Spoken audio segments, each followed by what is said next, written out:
Assalamualaikum warahmatullahi wabarakatuh. Alhamdulillah. Hari ini 25 Mei 2025. Saya selaku YDP Pakar Ulangan bersama dengan Unit Amal Pakar Ulangan gotong royong membersihkan kawasan kaki rumah terbakar pada 2 minggu yang lepas. Alhamdulillah, terima kasih kepada semua anak-anak muda dan juga para NGO yang hadir bersama membantu kerja pembersihan di lokasi terbakar di Kampung Perdik pada 2 minggu yang lepas. Jadi saya ucapkan terima kasih kepada semua. Mudah-mudahan tuan-tuan beroleh berkat kepada Allah Subhanahu Wa Taala. Terima kasih.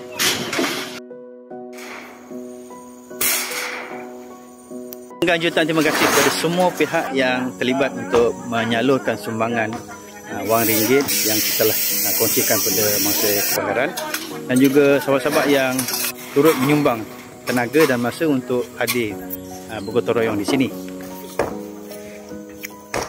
Dah jamuan gotong royong pada pagi ni. Nak bagi tenaga.